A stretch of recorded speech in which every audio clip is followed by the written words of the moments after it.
Para Gabriel, la llamada telefónica que recibió esa noche fue inesperada. Un abogado al otro lado de la línea le informaba que había heredado una propiedad de un pariente lejano en un lugar llamado San Fernando, un pueblo prácticamente deshabitado y olvidado en las montañas. A pesar de que le intrigaba la noticia, dudó en hacer el viaje, no tenía ni idea de quién podría haberle dejado una herencia. El abogado le explicó que la propiedad había pertenecido a su tío abuelo Alberto, alguien de quien nadie en la familia hablaba. Según los registros, Alberto había sido un hombre solitario, retirado en aquel pueblo con fama de ser un lugar sombrío, habitado por antiguas supersticiones y leyendas de actividades extrañas.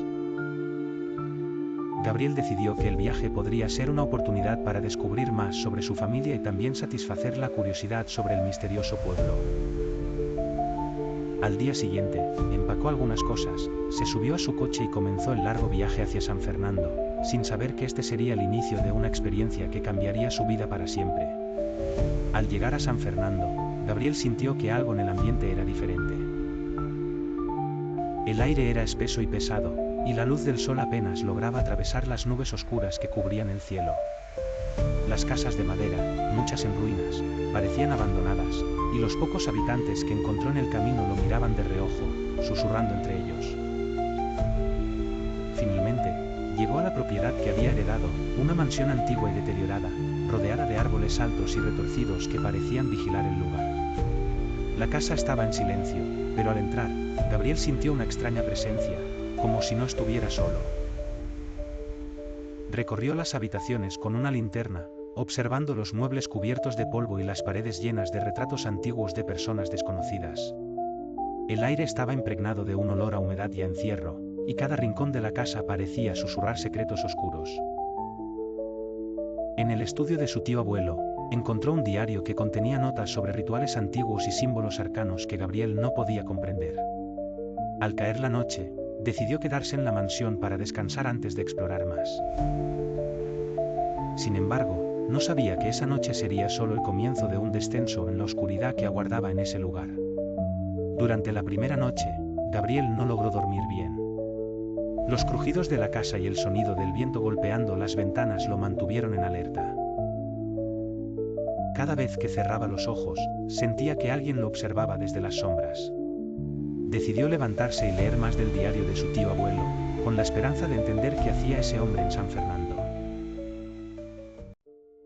El diario hablaba de un lugar llamado el Santuario de las Sombras, un sitio que, según Alberto, estaba escondido en las profundidades del bosque que rodeaba el pueblo. Se decía que en ese santuario había presencias antiguas y que aquellos que encontraban el lugar rara vez volvían con vida. A pesar de las advertencias, Alberto había visitado el santuario varias veces, convencido de que contenía un poder secreto. A medida que avanzaba en la lectura, Gabriel comenzó a sentir que el aire en la habitación se volvía más frío y denso. Sentía una opresión en el pecho y un escalofrío que no podía sacudir. Las últimas páginas del diario contenían dibujos extraños de figuras humanas rodeadas de sombras, y una frase repetida varias veces: los que buscan el santuario encuentran su sombra. La última entrada en el diario parecía incompleta, como si Alberto hubiera dejado de escribir repentinamente. Gabriel sintió una mezcla de terror y curiosidad. Quería entender lo que su tío abuelo había descubierto, pero también sabía que algo en ese lugar estaba profundamente mal. Al día siguiente, Gabriel decidió investigar más sobre el Santuario de las Sombras. Visitó el pueblo y habló con los pocos aldeanos que se atrevieron a responderle. Uno de ellos, un hombre llamado Don Ezequiel, le contó la historia que había escuchado desde niño. El Santuario de las Sombras era un lugar sagrado para los habitantes antiguos de la región. Se creía que en el santuario habitaban entidades oscuras, seres que ofrecían conocimiento y poder a cambio de un sacrificio. La leyenda decía que aquellos que buscaban el santuario debían enfrentar sus propios miedos, y que si lograban sobrevivir, podían obtener un don. Sin embargo, pocos volvían, y los que lo hacían estaban cambiados. Don Ezequiel miró a Gabriel con ojos preocupados y le dijo: el santuario no te da nada sin tomar algo a cambio.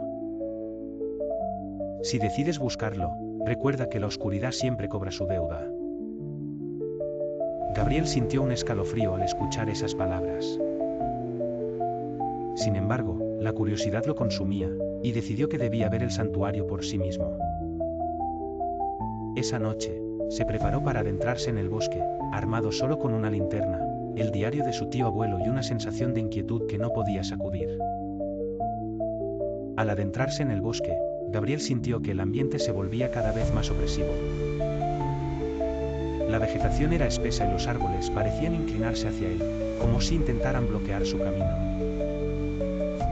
El silencio era absoluto, roto solo por el crujido de sus pasos en las hojas secas. Siguió las instrucciones del diario, avanzando por un sendero casi invisible que serpenteaba entre los árboles.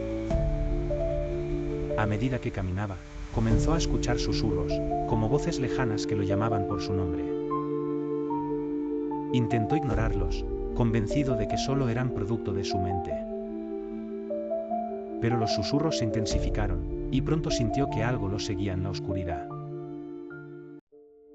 Finalmente, después de lo que parecieron horas, llegó a un claro en el bosque. En el centro del claro, vio una estructura de piedra cubierta de musgo y raíces, rodeada de símbolos tallados en el suelo. Había una sensación de antigüedad en el lugar, como si hubiera estado allí durante siglos, esperando a alguien. Gabriel se acercó lentamente al santuario, sintiendo como su corazón latía con fuerza. El silencio era tan denso que podía escuchar cada uno de sus latidos. Colocó una mano sobre la estructura, y en ese momento, un frío intenso lo invadió. Sintió que algo en el santuario lo observaba, una presencia oscura que aguardaba en las sombras. Al tocar el santuario, Gabriel comenzó a tener visiones. Vio figuras humanas rodeadas de sombras, realizando rituales en el bosque.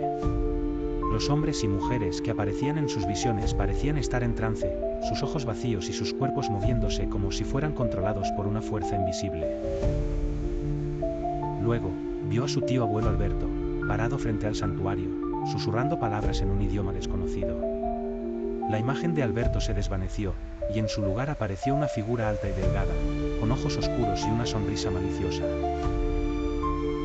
La figura se acercó a Gabriel, extendiendo una mano hacia él, como si quisiera llevárselo. Gabriel intentó retroceder, pero sus pies estaban anclados al suelo. La figura lo miró directamente a los ojos y le dijo: "El santuario siempre reclama lo que es suyo". En ese momento, Gabriel sintió un dolor agudo en el pecho, como si algo dentro de él estuviera siendo arrancado. Las visiones se desvanecieron, y Gabriel cayó de rodillas, jadeando y temblando. Sentía que había tocado algo que estaba más allá de su comprensión, algo que había despertado al entrar en contacto con el santuario. Al regresar a la mansión, Gabriel notó algo extraño en su reflejo. Tenía una marca oscura en el pecho, justo donde había sentido el dolor en el santuario. La marca era pequeña, pero parecía tener un brillo siniestro, como si estuviera viva. Trató de limpiarla, pero la marca no desapareció. Con el tiempo, comenzó a darse cuenta de que la marca estaba conectada a su mente. Podía sentir pensamientos extraños y oscuros que no eran suyos, como si el santuario hubiera dejado una parte de sí mismo dentro de él. Esa noche, las sombras en la casa parecían moverse, y los susurros que había escuchado en el bosque regresaron, pero esta vez estaban dentro de la casa. Gabriel intentó dormir, pero cada vez que cerraba los ojos, veía la figura que había aparecido en sus visiones, observándolo desde la oscuridad.